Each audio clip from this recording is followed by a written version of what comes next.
Buenas tardes. Hoy nos toca hablar sobre los sensores de nivel.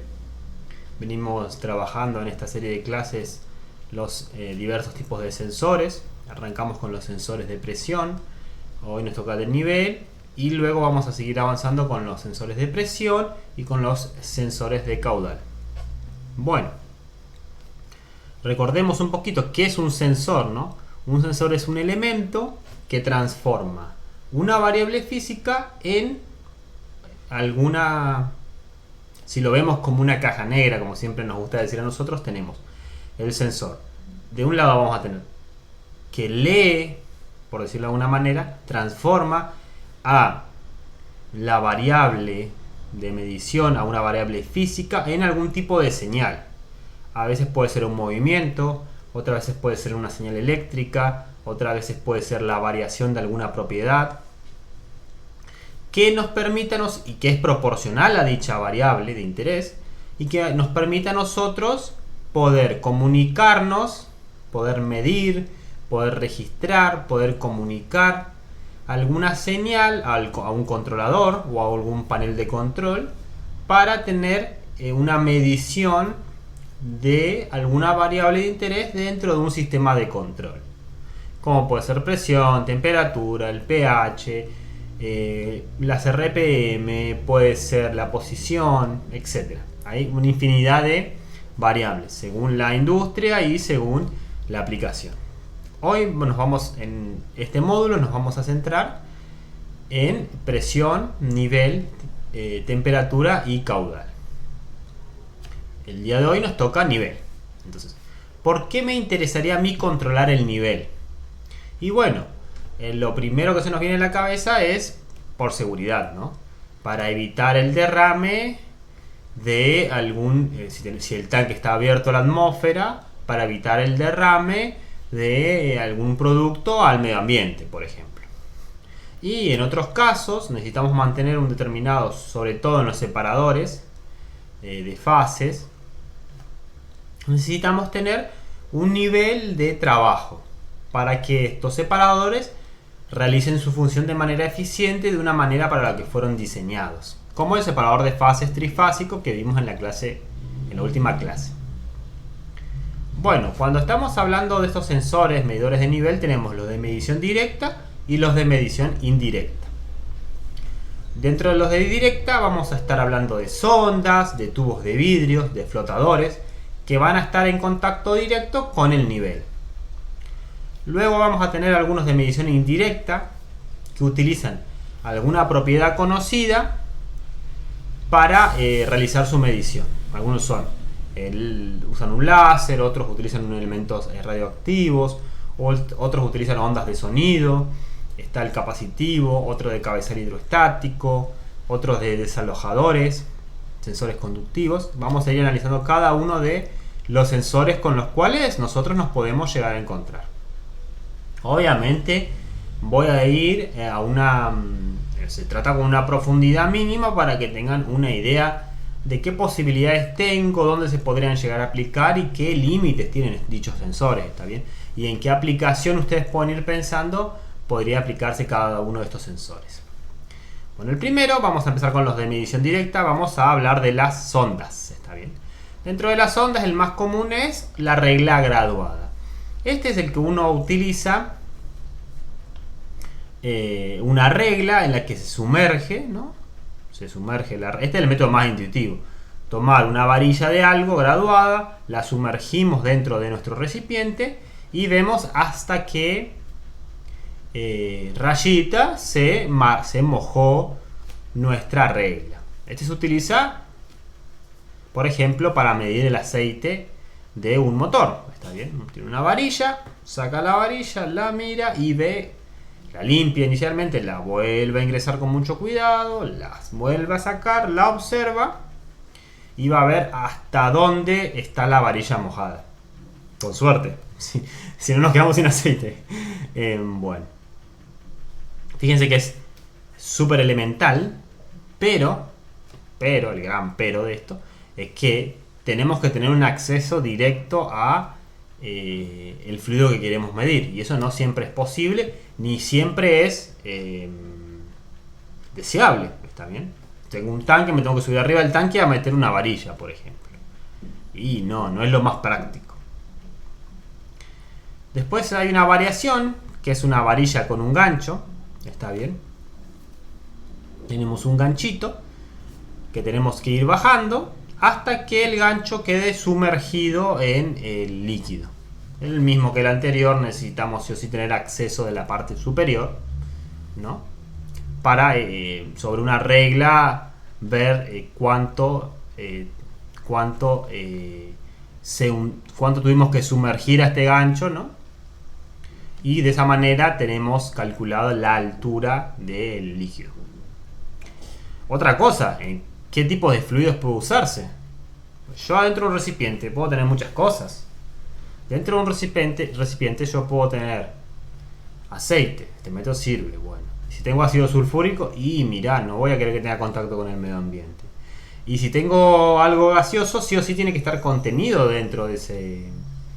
Por ejemplo, si yo estoy en un tanque que almacena oxígeno para un hospital, no puedo usar este método, evidentemente.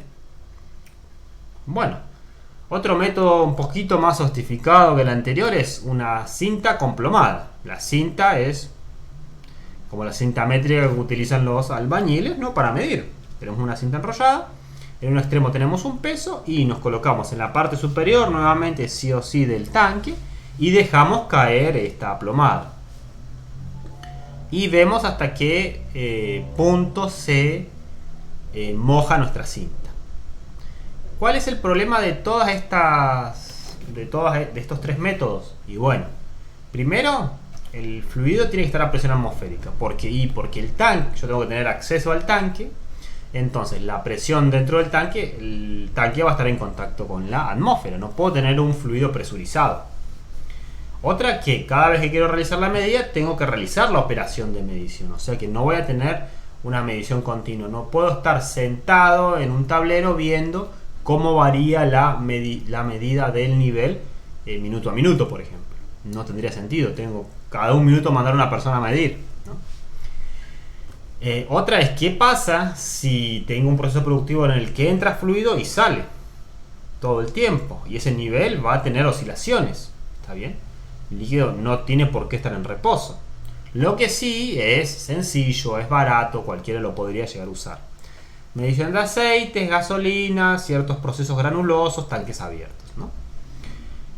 Pero si yo quiero medir el nivel de una interfase, por ejemplo, hidrocarburo y agua, y no me sirve este método, ¿está bien? O si está presurizado, con lo que estoy trabajando está a 2 atmósferas, y tampoco puedo. Es corrosivo, tampoco voy a poder. Entonces tiene sus limitaciones. Es el más sencillo, pero está limitado por todos lados. Vamos a los niveles, ¿no? Los niveles de tubo, de vidrios tubulares, que son muy sencillos. Yo tengo mi recipiente. Este se utiliza en muchas instalaciones que manejan vapor de agua, por ejemplo. Yo tengo mi tanquecito y coloco 2 bridas, y en esas bridas acoplo las bridas de mi instrumento de medición, que es un tubito reforzado, graduado. Dicho tubito va a estar conectado entonces con el interior del recipiente. Y a medida que este se vaya cargando o descargando del líquido, este nivel va a estar conectado y este nivel va a ir siguiendo al nivel interior. ¿Está bien? ¿Cuál es la principal debilidad de este método? ¿Y qué pasa si estoy trabajando con presiones elevadas? Mi tubito, mi tubo transparente, ¿será capaz de resistir la temperatura y la presión con la que trabaja el fluido? ¿Será capaz de no degradarse con el tiempo si el fluido es, por ejemplo, corrosivo? Entonces hay diversas aplicaciones, ¿no? Se puede aplicar en tanques cerrados, en tanques abiertos, pero se recomienda, depende mucho de qué material se fabriquen, se recomienda no superar ni los 7 bar ni los 300 grados centígrados, ¿está bien? Esas son para que tengan una idea de las presiones y temperaturas que como límite podrían llegar a resistir este instrumento de medición. Y otra, que sí o sí tengo que, en el caso el más sencillo, tengo que estar mirando, ¿está bien? Tengo que estar mirando al sensor. Hay otros casos en el que el sensor, bueno, puedo poner una cámara, por ejemplo, y mirarlo desde la oficina. Pero también hay sensores que generan una señal eléctrica en función de la altura. ¿Está bien? Bueno, pero son económicos, ¿no? Pero tienen están limitados por estas presiones y temperaturas. Bueno, con flotador. ¿A qué nos referimos cuando hablamos de flotador? Un dispositivo que flota, ¿está bien? Sobre el nivel del líquido que yo lo coloque. ¿Qué me refiero con esto? Imagínense que esto es aceite. Yo coloco un flotador hecho de plástico, como en este caso, ¿no?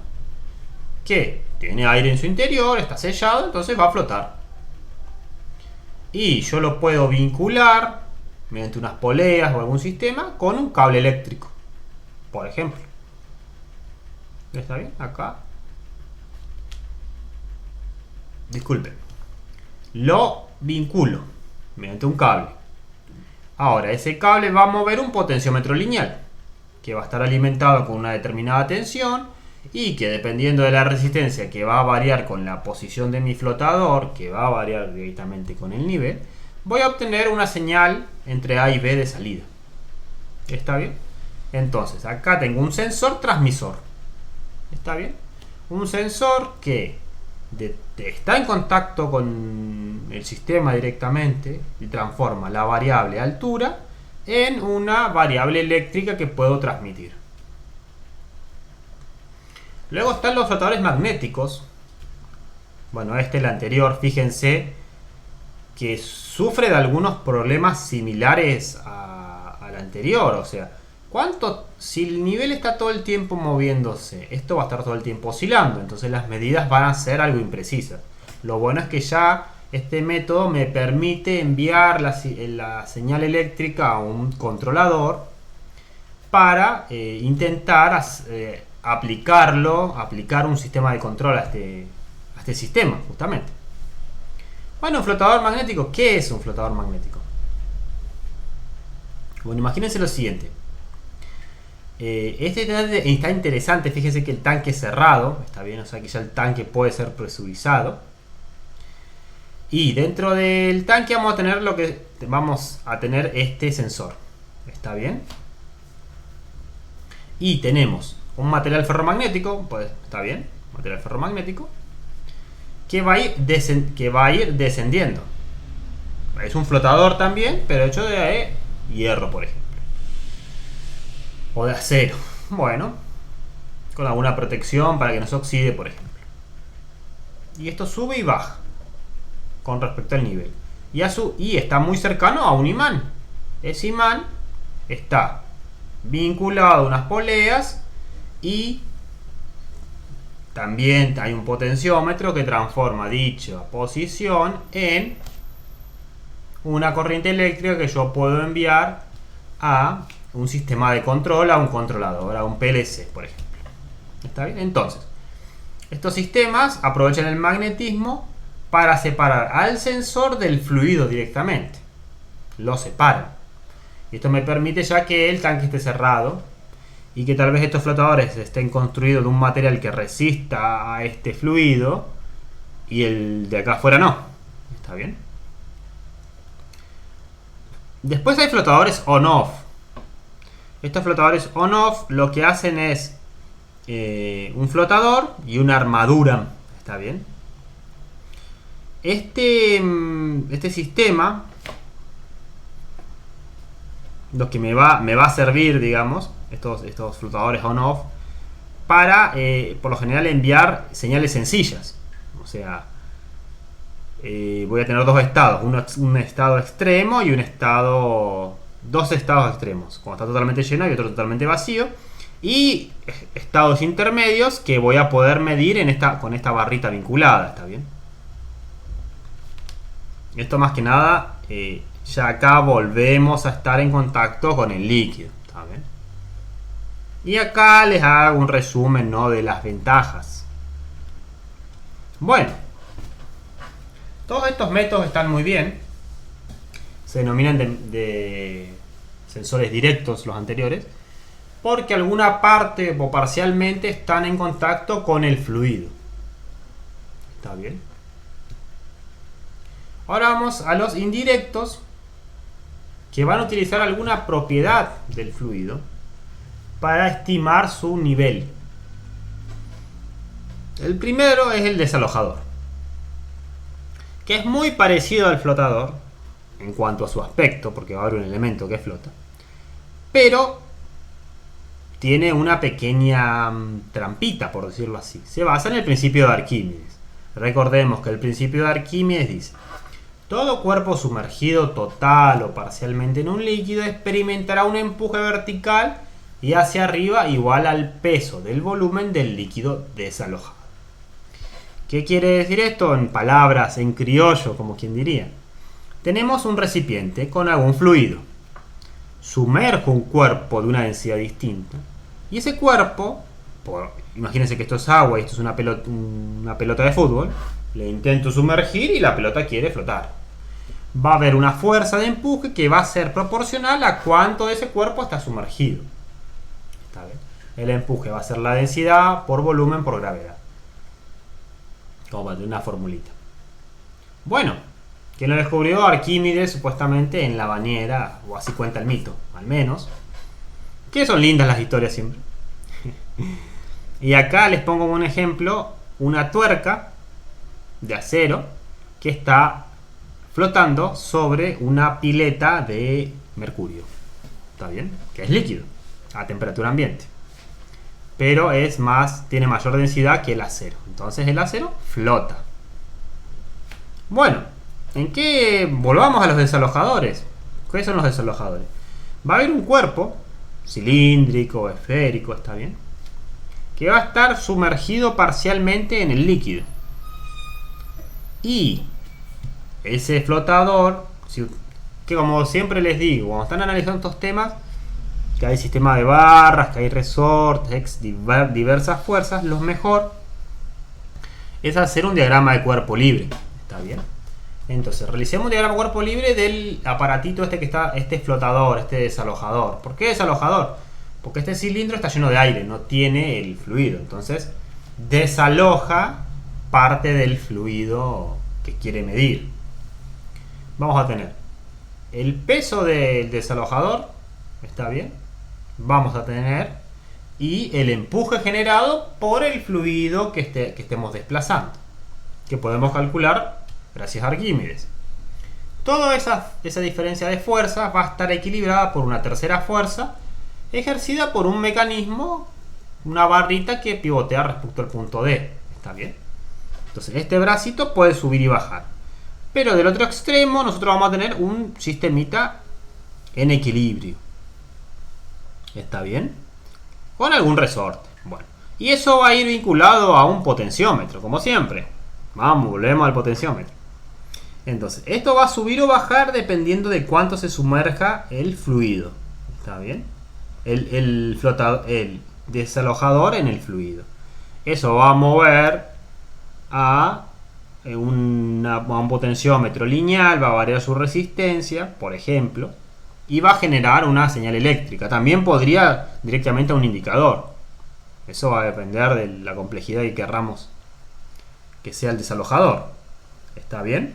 Pero lo que sí podemos estar seguros es que nosotros podemos setear dos posiciones extremas, una cuando está totalmente vacío, la posición mínima y la posición máxima del nivel que nosotros queremos, por ejemplo. ¿Está bien? La podemos configurar. ¿Cómo? Y colocando algún pesito en un extremo, poniendo algún resortito, ¿está bien? Entonces, vamos a los conductivos. Bueno, por acá pueden ver por qué es indirecto el método. El método es indirecto porque se utiliza alguna propiedad del fluido. En cambio, nosotros simplemente lo que se hacía era que algo flote, ¿está bien? Que haya algo flotando, y insertar un elemento y ver hasta dónde nos marca, pero en ningún momento se utilizaba alguna propiedad del fluido. En este caso la propiedad utilizada es el empuje. Después están los conductivos, que ya como se les sonará, conducción que es y algún material que conduce la electricidad, ¿está bien? Entonces, Este sensor consiste en uno o varios electrodos y un circuito electrónico que excita un relé eléctrico o electrónico, que lo que se busca acá es que el fluido sea conductor. ¿Está bien? Sea conductor, está perfecto. Entonces yo tengo un circuito abierto que se cierra cuando el fluido moja, digamos, de estos dos bornes. Cuando toca, pone en contacto estos dos bornes. Para que esto ocurra, este fluido tiene que ser extremadamente conductor. Porque si no es conductor, la electricidad no va a fluir por el mismo. Si yo alimento con una tensión, bueno, se va a encender la luz a una determinada altura. Cuando llega a E2, por ejemplo. Si yo tengo varios circuitos iguales, puedo ir haciendo varias, que se vayan encendiendo las lucecitas a varias alturas distintas. Luego tenemos el cabezal hidrostático. Este está interesante. Miren lo siguiente. Va a haber varios. Uno manométrico, diafragma y tubo de burbujeo. Pero los tres se basan en lo mismo. ¿En qué se basan? Como vimos nosotros en la clase de presión, tenemos que si yo tengo un fluido, la presión que hay en el fondo de ese tanque, por ejemplo, va a ser proporcional a la densidad del fluido que yo tenga, si es aceite, si es agua, si es alcohol, etc., por la gravedad, por la altura de ese fluido. Entonces, de alguna manera voy a medir la presión en el fondo del tanque y decir, conociendo la densidad y conociendo la gravedad, puedo despejar tranquilamente la altura. Está bien, de forma indirecta, como pueden ver. La pregunta es cómo voy a medir esa presión, con un manómetro, con un diafragma, con un tipo burbujeo. Bueno, ahí les voy a explicar. Acá les voy dejando, igualmente ustedes tienen acceso a los apuntes para que tengan una ayuda a memoria de cuál es la idea. Yo acá voy a ir comentándolo de una forma más amena, creo, y con las palabras más típicas. Acá está bien académico. Por ejemplo, el manométrico. Si nosotros medimos la presión en la parte inferior, sabemos que la presión va a ser la densidad del fluido por la gravedad por la altura. Entonces, si tengo la presión, tengo la densidad, tengo la gravedad, despejo la altura del líquido. Y esto podría hacerlo uno con lápiz y papel. La idea sería hacerlo con un circuito electrónico para que directamente me entregue la altura y nos genere una señal eléctrica, por ejemplo, a un controlador todo el tiempo. Pero también se puede hacer manualmente. Ponemos un manómetro acá abajo y vamos con lápiz y papel haciendo la cuentita. Diafragmas. Bueno, ¿qué hace el diafragma? Y una cuestión similar, la única diferencia es que utilizo un manómetro que utilice el diafragma. ¿Está bien? Se hace exactamente lo mismo que en el anterior. Se calcula la altura en base a la presión medida por el diafragma. Lo interesante de este es que si en esto yo coloqué, por ejemplo, el abierto, ¿no? El tanque. Este diafragma se puede utilizar en uno cerrado, porque yo puedo alimentar la presión de ambos lados del tanque. En cambio, en los de manométrico, recuerden, la presión manométrica mide la presión, la mayoría de los manómetros, con respecto a la atmósfera. Entonces, si acá no tengo presión atmosférica, ya la altura no va a ser solamente, la presión en el fondo no va a ser solamente por la altura del fluido, sino también por la presión que tenga en la parte superior, cuánto esté presurizado este tanque, ¿entienden? Este método es muy bueno para tanques abiertos y este es bueno para tanques abiertos y para tanques cerrados también. Bueno, tipo burbujeo, a mí me gusta este método, no sé, me llama la atención. ¿En qué consiste? Consiste en lo siguiente: uno agarra y coloca, tiene acceso, el tanque sí o sí tengo que tener acceso, ingreso un tubo hasta el fondo del tanque, ¿está bien? Y tengo acá una parte intermedia, un indicador visual, donde voy a tener por decirlo así, un tachito. Pongámosle que tengo una botella. Bien. Y tengo un suministro de aire con un regulador de presión, ¿está bien? Entonces yo comienzo a enviar presión. 1 bar, 2 bar, 3 bar. ¿Y va a fluir? Y inicialmente probablemente no, porque el peso del fluido hace lo que se llama un tapón hidráulico, ¿está bien? Si la presión con la que yo alimento es menor a la presión que ejerce esta columna de agua, a este nivel, no va a fluir el fluido. El fluido va a comenzar a fluir cuando la presión de suministro del gas, del aire, supere la presión generada por la columna hidrostática. Y por ejemplo, si esto fuera agua, yo con una atmósfera soy capaz de vencer la presión hidrostática de 10 metros de agua. 10 metros de columna de agua. Entonces, si yo tengo agua en este tanque, y por ejemplo tengo 20 metros, va a empezar cuando suministra alrededor de 2 bar, voy a empezar a ver burbujitas acá, de la circulación. Y acá voy a empezar a ver burbujitas en el nivel del agua. ¿Ver qué? Burbujea. Entonces ya sé, listo, a ver, ¿con qué presión estoy suministrando? 2,5 bar, listo. Acá tengo alrededor de 25 metros de columna de agua, por ejemplo. Y si fuera otro fluido más liviano o más pesado, se puede hacer la cuenta igual. Entonces, de forma indirecta, puedo saber el nivel de mi fluido.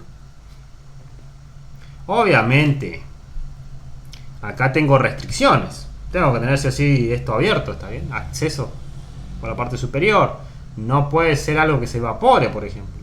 Yo quiero medir nafta y acá se está evaporando la nafta. Y eso es inaceptable en la industria, ¿está bien? Tiene que ser para un fluido que no sea volátil, tiene que ser para un fluido que no sea extremadamente tóxico, tiene que ser, por ejemplo, para agua, podría llegar a ser para aceite, aunque tampoco lo recomendaría. Pero bueno, hay que ver siempre dónde se puede llegar a, por ejemplo, leche. Y sí, tengo acceso, puede estar abierto, y sí. Pero ¿cuáles son las condiciones de limpieza que hay en el lugar? Tal vez tiene que estar cerrado. ¿Está bien?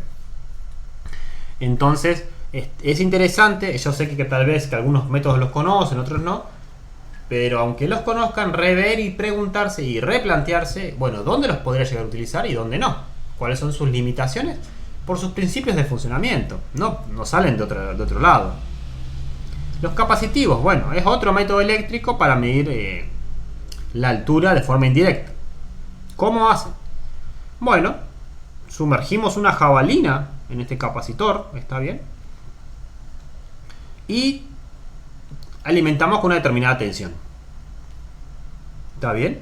Y obviamente acá ya el sensor tiene un capacitor interno y necesito sí o sí colocar el tanque a tierra, ¿no? Necesito un medio no corrosivo que no ataque a mi pobre jabalina. Y podemos esquematizar la separación de aire y la separación de líquido, la capacidad de aire y la capacidad de líquido, por ejemplo, de este tanque con dos capacitores en paralelo. ¿Y qué tengo que hacer? Y bueno, tengo que medir la capacitancia de este tanque cuando la altura de mi fluido a controlar está al máximo, cuando está al mínimo. Y así voy a tener todas las posiciones intermedias, ¿está bien? Tengo que alimentar esto con una determinada tensión y la capacitancia va a ir variando según la altura de mi líquido. Y de esa forma transformo el nivel en una constante de capacitancia, en una variable eléctrica, que más tarde podré alimentar con algún circuito y transformar en una señal que envíe a algún controlador, por ejemplo. Bueno, acá ya nos estamos poniendo peligrosos, digo. Sensores de nivel radioactivo. ¿Qué es esto? Bueno, imagínense un flotador. El mismo flotador de siempre. Pero ahora yo agarro y le coloco una pastillita de cesio o de cobalto radioactivo. ¿Está bien? Y coloco del otro extremo un detector. Bueno, según el nivel voy a tener una altura. Y el detector de radiación va a medir más o menos. Y en función de eso tengo una señal de control. Ahora, ¿en qué casos? Que va a depender de la distancia esta, ¿está bien? En definitiva de la altura del líquido. ¿En qué casos esto podría llegar a justificarse? Para empezar, no en un tanque abierto. ¿Está bien? Si el fluido yo tengo acceso por la parte superior, es porque el fluido no es tan corrosivo. ¿Está bien? Entonces podría utilizar algunos de los otros métodos más razonables. Pero bueno, este dibujito es esquemático. En la realidad lo que se suele hacer es que este detector esté en algún costado, fuera del tanque. No hay conexión interna con el tanque. Adentro del tanque está el emisor radioactivo. Este tanque está totalmente cerrado porque es inaceptable la fuga, porque probablemente sea de ácido sulfúrico o de alguna sustancia demasiado corrosiva que es inaceptable dejarla escapar. Y los otros sensores se van a ver dañados por esta aplicación, y el detector está totalmente afuera del tanque, sintiendo la radiación más o menos, porque la radiación va a penetrar en las paredes del tanque. Entonces, si se utiliza es porque hay alguna aplicación extrema que la necesita. ¿Está bien? No va a ser el primer método que a mí se me va a ocurrir. Después, ya más razonable, están los ultrasónicos y los láser, que funcionan los dos de una manera muy similar. Acá me van a matar los físicos, pero a ver, la luz y el sonido son ondas y trabajan de maneras muy similares. El problema es que la velocidad con la que viajan y la refracción y un montón de otras cosas, pero no dejan de ser ondas, ¿está bien? Entonces, en ambos lo que se hace es que hay un emisor y un receptor, y se emite ya sea ondas de luz o sonido, que va a reflejarse en el medio líquido, por ejemplo, en el cambio de fase, y eso va a ocasionar una cierta onda de rebote y otra que va a penetrar en el líquido. Esa onda de rebote va a depender de la altura de este líquido, ¿está bien? El ángulo con el que llegue y demás. Y esto me va a permitir estimar la distancia del pelo del líquido, el nivel del líquido, y por lo tanto la altura que está ocupando dentro del tanque. Todos estos métodos están buenísimos si no puedo estar en contacto directo con el fluido. ¿Por qué? Y imagínense que esto es una pileta de acero líquido. Esto es un crisol y acá adentro tengo acero líquido. No puedo poner un flotador. ¿Está bien? Entonces utilizo estos métodos que utilizan luz o sonido. Obviamente el de sonido tiene un problema. Es ultrasónico, pero tiene un montón de interferencias del medio. ¿Está bien? Todos los sonidos del medio pueden llegar a generar ondas ultrasónicas que pueden afectar esta medida. Entonces, bueno, habría que ver qué aplicaciones son más útiles, el láser o el ultrasonido. El láser suele tener mayores rangos de aplicabilidad, o sea, puede estar más lejos del sensor de lo que quiero medir. Y acá pone algunos ejemplos. Bueno, obviamente, como les dije, esto es un repaso, esto es un vuelo de pájaro sobre el tema de sensores de nivel. Están desde lo más sencillo, desde meter una varilla para medir el aceite de un vehículo, hasta los más complejos, donde tengo radiación, pasando por los sensores que utilizan alguna capacidad eléctrica del fluido, alguna característica eléctrica, ¿no? La variación de capacidad, algunos flotadores también, que tienen todo un sistemita de poleas. Hay sensores de nivel para cada una de las aplicaciones. ¿Está bien? Y no son todos, estos son los principales. Después pueden llegar a encontrarse con algunos otros que habrá que estudiar en su momento, ¿no? Pero confío que con esta breve introducción que les di a sensores de nivel tengan la capacidad de ver las limitaciones, comprender cómo funciona, ver las limitaciones de los diversos sensores que pueden encontrarse en su actividad profesional o en alguna aplicación en particular. Así que bueno, espero que les haya sido útil, que haya sido una clase productiva, y nos estamos viendo